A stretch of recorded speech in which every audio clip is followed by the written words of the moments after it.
ओम शांति। ओम शांति। ओम शांति। हम सभी अपने आत्मिक स्वरूप में स्थित होकर बहुत ही ध्यान और एकाग्रता के साथ अपने परमात्मा के महावाक्यों को सुनेंगे और स्वयं में धारण करेंगे। ओम शांति। आज 6 सितंबर 2024 की बाबा की साकार वाणी है। बाबा कहते हैं, मीठे बच्चे, तुम्हारी यह पढ़ाई सोर्स ऑफ इनकम है। इस पढ़ाई से 21 जन्मों के लिए कमाई का प्रबंध हो जाता है। आज का प्रश्न है, मुक्ति धाम में जाना कमाई है या घाटा? उत्तर में बाबा कहते हैं, भक्तों के लिए यह कमाई है, क्योंकि आधा कल्प से शांति शांति मांगते आए हैं। बहुत मेहनत के बाद भी शांति नहीं मिलती। अब बाप द्वारा शांति मिलती है, अर्थात मुक्ति धाम में जाते हैं। तो यह भी आधा कल्प का मेहनत सफल हुआ, मेहनत का फल हुआ, इसलिए इसे भी कमाई कहेंगे, घाटा नहीं। तुम बच्चे तो जीवन मुक्ति में जाने का पुरुषार्थ करते हो। तुम्हारी बुद्धि में अभी सारे वर्ल्ड की हिस्ट्री ज्योग्राफी नाच रही है। बाबा कहते हैं कि मुक्ति धाम में जाना कमाई है या घाटा है? तो बाबा कहते हैं कि भक्तों के लिए यह कमाई है। जो भक्ति मार्ग वाले हैं, जो साधु सन्यासी लोग हैं, उन लोग के लिए मुक्ति धाम में जाना कमाई है, क्योंकि वो लोग आधा कल्प द्वापर से शांति शांति मांगते आए हैं। और बाबा कहते हैं, वही साधु संत जो हैं, सन्यासी लोग, उनकी पवित्रता की वजह से ही उन्होंने भारत को थाम रखा है, तो उसका फल तो बाबा उन्हें देंगे ही। तो इसलिए वो लोग मुक्ति धाम में जाते हैं, अर्थात शांति धाम में जाते हैं। वहाँ उन्हें शांति मिलती है। वह शांति शांति मांगते आए हैं, लेकिन शांति बहुत मेहनत के बाद भी नहीं मिलती। और जब मुक्ति को पाते हैं, मुक्ति धाम में जाते हैं, तो उन्हें शांति मिलती है। तो बाबा कहते हैं, यह भी आधा कल्प के मेहनत का फल हुआ। तो इसे भी कमाई ही कहेंगे, घाटा नहीं कहेंगे। उन्हें शांति तो कम से कम मिल रही है।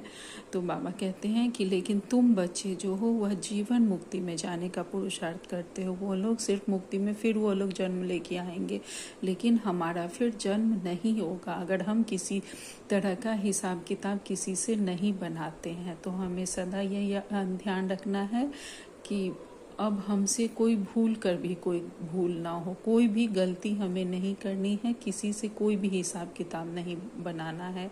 चाहे जो भी बातें आए, जो भी परिस्थितियाँ आए, सबको माफ़ कर देना और सबसे माफ़ी मांग लेना है। भले हम मुख से नहीं बोल पाए, लेकिन मन ही मन हमें सबको माफ़ कर देना है और सबसे क्षमा मांग लेना है। तो बाबा कहते हैं, तुम बच्चे तो मुक्ति धाम में जाने का पुरुषार्थ करते हो। तुम्हारी बुद्धि में अभी सारे वर्ल्ड की हिस्ट्री ज्योग्राफी नाच रही है। हम जानते हैं कि हम क्या थे, क्या हैं और क्या बनने वाले हैं, यह सिर्फ हमारी बुद्धि में है। तो हम कोशिश करते हैं जीवन मुक्ति में जाने का। इसीलिए हम प्रयास करेंगे कि कोई भी हिसाब किताब नहीं हो, जिससे कि हमें फिर जन्म नहीं लेना पड़े। यह सिर्फ हम बाबा के बच्चे जानते हैं। ओम शांति। मीठे मीठे रूहानी बच्चों को रूहानी बाप ने यह तो समझाया है कि रूह ही सब कुछ समझती है। इस समय तुम बच्चों को रूहानी दुनिया में बाप ले जाते हैं। उनको कहा जाता है रूहानी दैवी दुनिया। इसको कहा जाता है जिस्मानी दुनिया, मनुष्यों की दुनिया। बच्चे समझते हैं दैवी दुनिया थी, वह दैवी मनुष्यों की पवित्र दुनिया थी। जब सतयुग था तो वह देवी देवताओं की दुनिया थी और पवित्र थी। अभी सभी मनुष्य अपवित्र हैं, इसलिए उन देवताओं का गायन पूजन करते हैं, क्योंकि हमें खुद के ही स्वरूप की विस्मृति हो गई है। याद ही नहीं है कि हम कौन थे, तो हम अपने ही स्वरूप की देवी देवताओं की पूजा करते हैं। यह हमारा ही बहुत पवित्र स्वरूप था। कहते हैं ना कि आत्मा अजर अमर अविनाशी है, शास्त्रों में, गरुड़ पुराण सब में लिखा हुआ है। तो वो शुद्ध आत्माएं, पवित्र आत्माएं हम ही थे, जो अब मनुष्य जन्म लेकर सारे सीढ़ियाँ उतरते उतरते हम हर युग में नीचे आते आते हम ही मनुष्य में आ गए हैं, और मनुष्यों की श्रेणी में और पतित मनुष्यों की श्रेणी में और अपवित्र बन गए। तो बाबा कहते हैं अभी मनुष्य अपवित्र हैं, इसलिए उन देवताओं का गायन पूजन करते हैं जो देवताएं हम लोग ही थे। तो बाबा कहते हैं यह स्मृति है कि बरोबर पहले झाड़ में एक ही धर्म होगा। यह हमें याद है कि सबसे पहले जब स्टार्टिंग हुई होगी तो एक ही धर्म होगा, लेकिन वो धर्म कौन था? वो हम ही थे, देवी देवता, ये हम भूल जाते हैं, जो बाबा हमें पुनः याद दिलाते हैं। तो बाबा कहते हैं विराट रूप में झाड़ पर भी समझाना है। इस झाड़ का बीज रूप ऊपर है, झाड़ का बीज है बाप। इस झाड़ का जो हमारे यहाँ जो ब्रह्मा कुमारी में जो समझाया जाता है, तो जो झाड़ है वह उल्टा झाड़ है, उसमें जिसका बीज ऊपर है, और वो बीज स्वयं परमात्मा शिव बाबा है। तो बाबा कहते हैं झाड़ का बीज है बाप। फिर जैसा बीज वैसा फल, अर्थात पत्ते निकलते हैं। जैसे बाबा पवित्र रहते हैं वैसे उनके बच्चे भी, जो सबसे पहला जो तना होता है वो बिल्कुल पवित्र रहता है। तो बाबा कहते हैं कितनी छोटी चीज कितना फल देती है, कितना उनका रूप बदलता जाता है। इस मनुष्य सृष्टि रूपी झाड़ को कोई नहीं जानता, इसको कहा जाता है कल्प वृक्ष। इसका बस गीता में ही वर्णन है, सब जानते हैं गीता ही नंबर 1 धर्म का शास्त्र है। बाबा कहते हैं हम सब जानते हैं कि गीता ही सबसे बड़ा नंबर 1 शास्त्र है। शास्त्र भी नंबरवार तो होते हैं ना, कैसे नंबरवार धर्मों की स्थापना होती है, जैसे नंबरवार धर्म होते हैं वैसे नंबरवार शास्त्र भी निकलते जाते हैं। सभी धर्म वालों के अपने शास्त्र हैं। तो बाबा कहते हैं कैसे नंबरवार धर्मों की स्थापना होती है, यह भी सिर्फ तुम ही समझते हो और कोई में भी यह ज्ञान होता नहीं, तुम्हारी बुद्धि में है। पहले पहले किस धर्म का झाड़ होता है, फिर उनमें और धर्मों की वृद्धि कैसे होती है। यह बात भी हम ही बाबा के बच्चे जानते हैं कि किस धर्म का झाड़ पहले होता है, फिर उनमें और धर्मों की वृद्धि कैसे होती है। बाबा कहते हैं इसको कहा जाता है विराट नाटक। बच्चों की बुद्धि में सारा झाड़ है। झाड़ की उत्पत्ति कैसे होती है? बाबा कहते हैं कि इस झाड़ की उत्पत्ति कैसे होती है, मुख्य बात है यह भी हम ही जानते हैं कि यह झाड़ कैसे निकलता है, कैसे बाबा हमें फिर ले जाते हैं पावन बनाकर। तो बाबा कहते हैं देवी देवताओं का झाड़ अभी नहीं है और सब टालियां खड़ी हैं, बाकी आदि सनातन देवी देवता धर्म का फाउंडेशन है नहीं।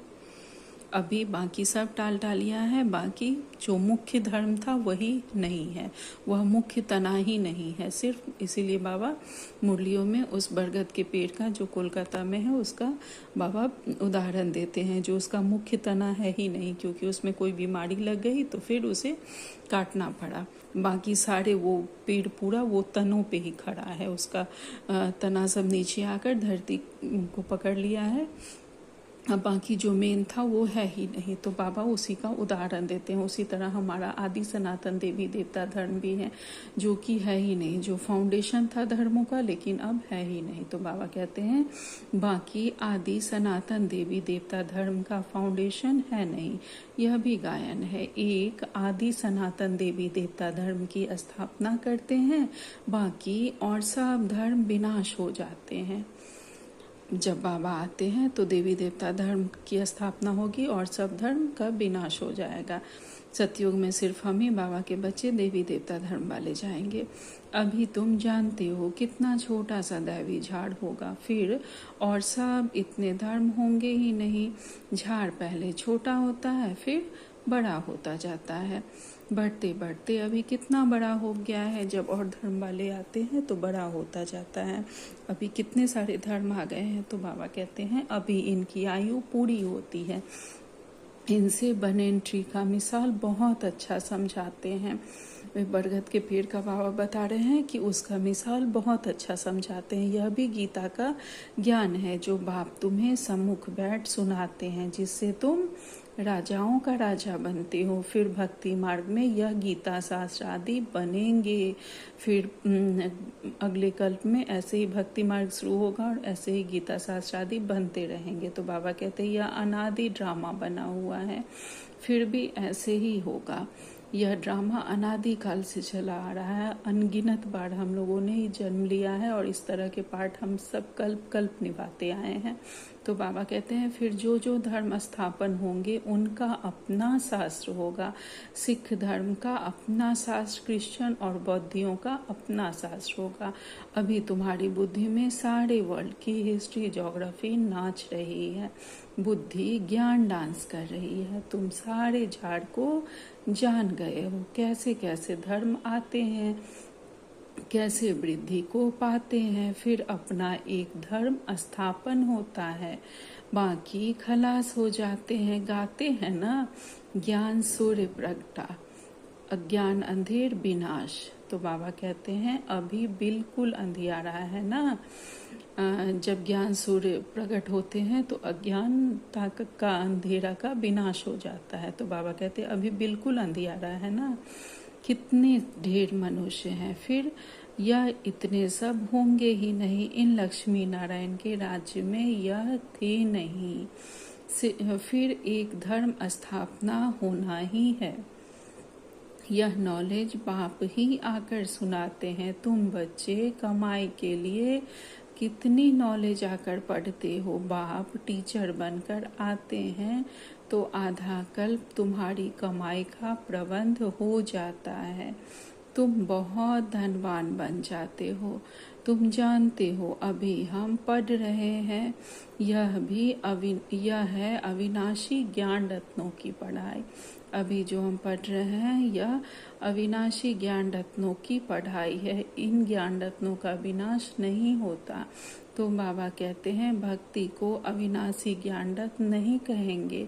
भक्ति में मनुष्य जो कुछ पढ़ते हैं उनसे घाटा ही होता है, रत्न नहीं बनते। ज्ञान रत्नों का सागर एक बाप को ही कहा जाता है, बाकी वह है भक्ति। उसमें कोई भी अहम ऑब्जेक्ट नहीं। भक्ति क्यों करते हैं, इससे क्या बनेंगे, क्या मिलेगा, यह कोई नहीं जानते हैं। बाबा कहते हैं वह कमाई है नहीं। कमाई के लिए तो स्कूल में पढ़ते हैं, फिर भक्ति करने के लिए गुरु के पास जाते हैं। कोई जवानी में गुरु करते हैं, कोई बुढ़ापे में गुरु करते हैं, कोई छोटेपन में ही संन्यास ले लेते हैं। कुंभ के मेले पर कितने ढेर आते हैं। सतयुग में तो यह कुछ भी नहीं होगा। तुम बच्चों की स्मृति में सब बातें आ गई है। रचता और रचना के आदि मध्य अंत को तुम जान गए हो। रचता कौन है और रचना कौन है हम सब जान गए हैं। अब उन्होंने तो कल्प की आयु ही बड़ी कर दी है। ईश्वर सर्वव्यापी कह दिया है। ज्ञान का पता नहीं है। बाप आकर अज्ञान की नींद से सुजाग करते हैं, जगाते हैं सबको। अभी तुमको ज्ञान की धारणा होती जाती है। जैसे जैसे बाबा का ज्ञान सुनते हैं धारणा होती जाती है। तो बाबा कहते हैं बैटरी बढ़ती जाती है। ज्ञान से है कमाई, भक्ति से है घाटा। टाइम पर जब घाटे का समय पूरा होता है तो फिर बाप कमाई कराने आते हैं। जब हमारी भक्ति पूरी होती है तो बाबा फिर हमें ज्ञान देने के लिए, हमें कमाई कराने के लिए आते हैं।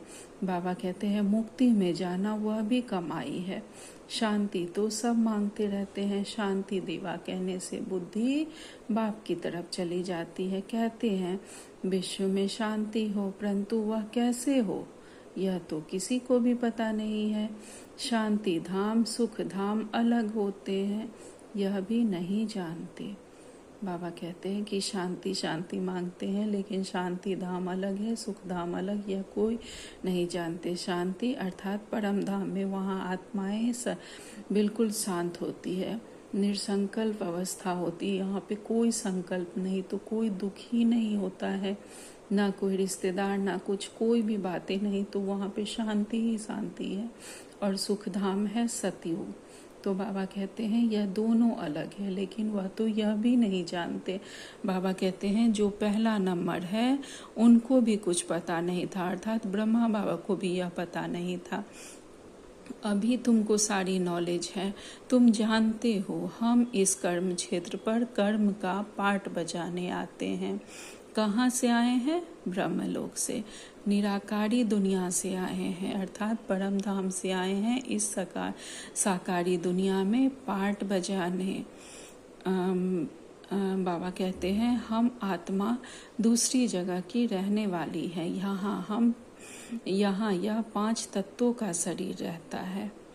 हम आत्माएं परम धाम में रहने वाली हैं और यहाँ पर यह 5 तत्वों का शरीर लेते हैं। हम आत्माएं शरीर रूपी वस्त्र को धारण करते हैं और तब अपना पार्ट इस विश्व रंगमंच पर हम अपना प्ले करते हैं। तो बाबा कहते हैं शरीर है तब हम बोल सकते हैं, हम चैतन्य पाठधारी हैं। अभी तुम ऐसे नहीं कहेंगे कि इस ड्रामा के आदि मध्य अंत को हम नहीं जानते हैं। आगे नहीं जानते थे, जब बाबा के नहीं बने थे तो हम भी नहीं जानते थे, लेकिन अब जानते हैं। अपने बाप को, अपने घर को, अपने रूप को यथार्थ रीति नहीं जानते थे जब हम बाबा के नहीं बने थे, तो अभी जानते हैं। आत्मा कैसे पाठ बजाती रहती है, स्मृति आई है, पहले नहीं थी। बाबा कहते हैं अब जब बाबा ने हमें बताया है तो हमें भी स्मृति आ गई है कि हम क्या थे, क्या हैं और क्या बनेंगे। पहले हमें याद नहीं था। बाबा कहते हैं तुम जानते हो सच्चा बाप ही सच सुनाते हैं, जिससे हम सचखंड के मालिक बन जाते हैं। सच के ऊपर भी सुख मनी में है। सत कहा जाता है सचखंड को। देवताएं सब सच बोलने वाले होते हैं। सच सिखलाने वाला है बाप। उनकी महिमा देखो कितनी है, गाई हुई महिमा तुमको काम में आती है। शिव बाबा की महिमा करते हैं, जो महिमा हमने भक्ति मार्ग में गाई थी वह अब काम में आती है। तो बाबा कहते हैं शिव बाबा की महिमा करते हैं, वहीं झाड़ के आदि मध्य अंत को जानते हैं। सच बाप सुनाते हैं तो तुम बच्चे सच्चे बन जाते हो, सचखंड भी बन जाता है।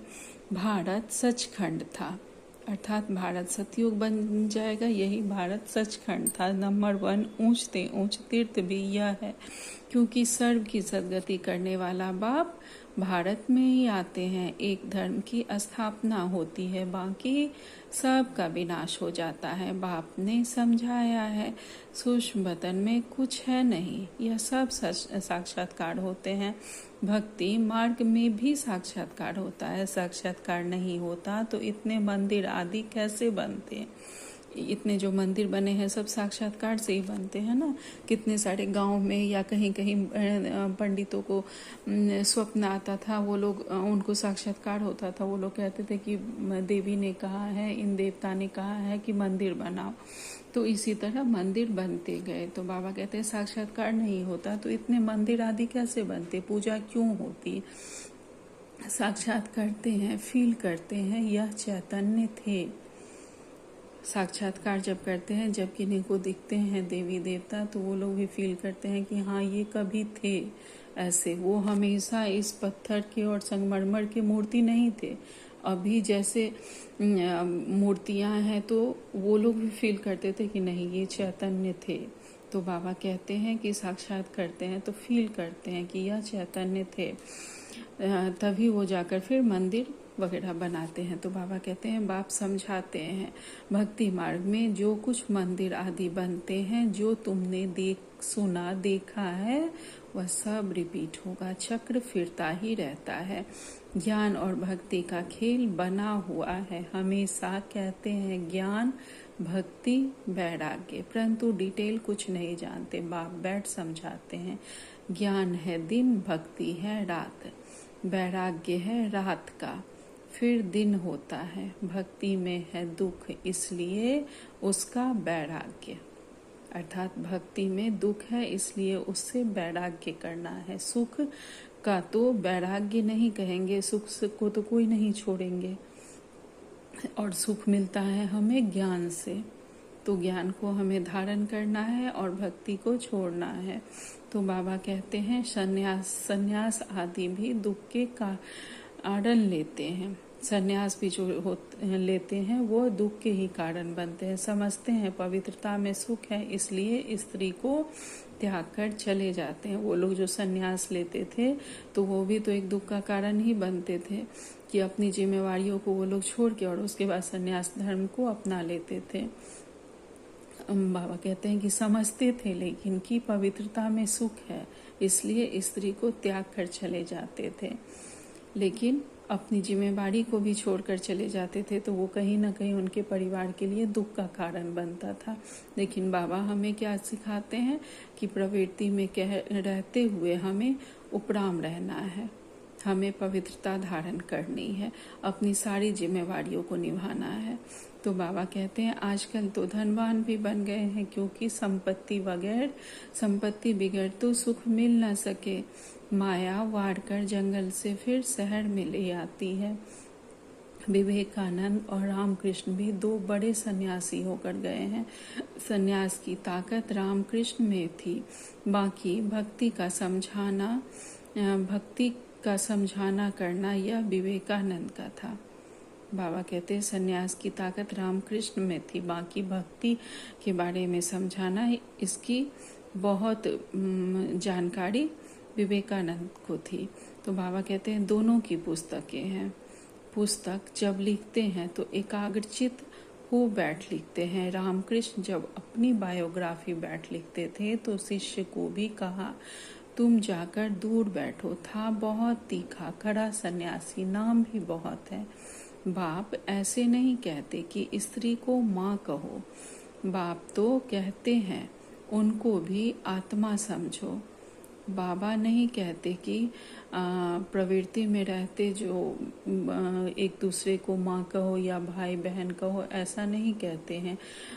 रामकृष्ण जो थे वो अपनी पत्नी को भी माँ कहते थे। तो बाबा कहते हैं कि बाबा नहीं कहते कि स्त्री को माँ कहो, मन से पवित्र बनो।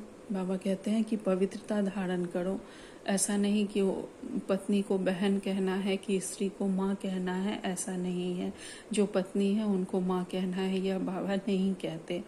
बाबा कहते हैं उनको भी आत्मा समझो, उनको भी आत्मा समझना है। शरीर के रूप में देखना ही नहीं है, संबंध के रूप में देखना ही नहीं है, बल्कि आत्मिक स्वरूप में देखना है। बाबा ने हम सदा कहा है कि देही अभिमानी होकर रहो। और अगर ये प्रैक्टिस हमारी पक्की हो जाती है तो ये बहुत अच्छा अभ्यास है। अगर हम सब एक दूसरे को आत्मिक रूप में देखें, फिर कोई भी बातें नहीं होती हैं। जो भी थोड़ी बहुत बातें छोटी मोटी आएंगी वह बहुत जल्दी ठीक हो जाती हैं। तो इसका प्रैक्टिस जिसने भी किया है उसका बहुत अच्छा रिजल्ट हुआ है। इसीलिए बाबा सदा कहते हैं कि एक दूसरे को, हर संबंध को आत्मिक स्वरूप में देखो, आत्मा भाई भाई के रूप में देखो, तब उनकी कोई गलती हमें नजर ही नहीं आएगी। तो बाबा कहते हैं आत्माएं तो सब भाई भाई हैं, सन्यासियों की बात अलग है। उसने स्त्री को माँ समझा, माँ की बैठ बड़ाई की है, यह ज्ञान का रास्ता है। वैराग्य की बात अलग है, वैराग्य में आकर स्त्री को माँ समझा। माता अक्षर में क्रिमिनल आई नहीं होगी, बहन में भी क्रिमिनल दृष्टि जा सकती है। माता में कभी खराब ख्याल नहीं जाएंगे, बाप की बच्ची में भी क्रिमिनल दृष्टि जा सकती है, माँ में कभी नहीं जा सकती है। सन्यासी स्त्री को माँ समझने लगा। बाबा रामकृष्ण के बारे में कह रहे हैं कि इसीलिए उन्होंने माता की दृष्टि से उन्हें देखा। तो बाबा कहते हैं उनके लिए ऐसे नहीं कहते कि दुनिया कैसे चलेगी, पैदाइश कैसे होगी, वह तो एक को वैराग्य आया, माँ कह दिया। उनकी महिमा देखो कितनी है, यहाँ भाई बहन कहने से भी बहुतों की दृष्टि जाती है। इसलिए बाबा कहते हैं भाई भाई समझो, यह है ज्ञान की बात, वह है एक की बात। यहाँ तो प्रजापिता ब्रह्मा की संतान ढेर भाई बहन है ना, बाप बैठ सब बातें समझाते हैं। यह भी तो शास्त्र आदि पढ़ा हुआ है। ब्रह्मा बाबा के बारे में कहते हैं वह धर्म ही अलग है, निवृत्ति मार्ग का, सिर्फ पुरुषों के लिए है। यह है हद का वैराग्य, तुमको तो सारी बेहद की दुनिया से वैराग्य है। संगम पर ही बाप आकर तुमको बेहद की बातें समझाते हैं। अभी इस पुरानी दुनिया से वैराग्य करना है। यह बहुत पतित छीछी दुनिया है, यहाँ शरीर पावन हो न सके। आत्मा को नया शरीर सतयुग में ही मिल सकता है। भल यहाँ आत्मा पवित्र बनती है, परंतु शरीर फिर भी अपवित्र ही रहता है। जब तक हमारी कर्मातीत अवस्था नहीं होगी तब तक हमारा शरीर अपवित्र ही रहेगा। भल आत्मा पवित्र बन जाए। बाबा कहते हैं सोने में खाद पड़ती है तो जेवर भी खाद वाला बनता है, अर्थात प्योर नहीं बनता। इसी तरह हमारी आत्मा में भी खाद है। अभी तो बाबा कहते हैं खाद निकल जाए तो जेवर भी सच्चा बनेगा। जब पूरा खाद निकल जाएगा तब सच्चा जेवर हमारा सतयुग में मिलेगा, अर्थात सच्चा जेवर शरीर हमें सतयुग में मिलेगा। इन लक्ष्मी नारायण की आत्मा और शरीर दोनों सतो प्रधान है।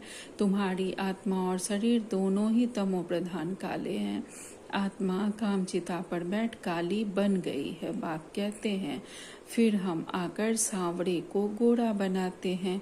यह ज्ञान की सारी बात है, बाकी पानी आदि की बात नहीं।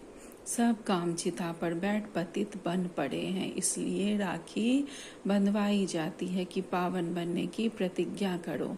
बाप कहते हैं हम आत्माओं से बात करते हैं। मैं आत्माओं का बाप हूँ जिसको तुम याद करते हो। बाबा आओ हमको सुख धाम में ले चलो, दुख हरो, कलयुग में होते हैं अपार दुख। बाप समझाते हैं तुम कामचिता पर बैठ काले तमो प्रधान हो गए हो। अब मैं आया हूँ कामचिता से उतार ज्ञान चिता पर बिठाने के लिए। अब पवित्र बन स्वर्ग चलना है, बाप को याद करना है। बाप कशिश करते हैं। बाबा के पास युगल आते हैं, एक को कशिश होती है दूसरे को नहीं। पुरुष ने फट से कह दिया हम इस अंतिम जन्म में पवित्र रहेंगे, कामचिता पर नहीं चढ़ेंगे। ऐसे नहीं कि निश्चय हो गया। निश्चय अगर होता तो बेहद बाप को पत्र लिखते, कनेक्शन में रहते। सुना है पवित्र रहते हैं, अपने धंधे आदि में ही मस्त रहते हैं, बाप की याद ही कहाँ है। ऐसे बाप को तो बहुत याद करना चाहिए। स्त्री पुरुष का आपस में कितना प्यार होता है, पति को कितना याद करती है। बेहद के बाप को तो सबसे जास्ती याद करना चाहिए। गायन भी है ना, याद करो चाहे ठुकराओ, हम तुम्हारा हाथ कभी नहीं छोड़ेंगे बाबा। ऐसे नहीं, यहाँ आकर रहना है।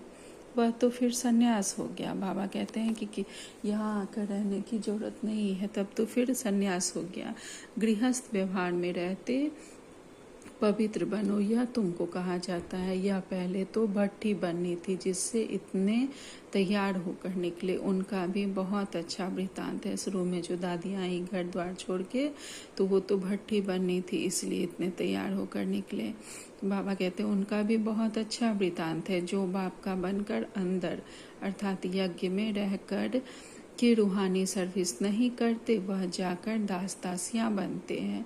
फिर पिछाड़ी में नंबरवार पुरुषार्थ अनुसार ताज मिल जाता है। उन्हों का भी घराना होता है, प्रजा में नहीं आ सकते। कोई बाहर का आए अंदर वाला नहीं बन सकता। बल्लवाचारी बाहर वालों को कभी अंदर नहीं आने देते हैं। यह सब समझने की बातें हैं। ज्ञान है सेकंड का। फिर बाप को ज्ञान का सागर क्यों कहा जाता है?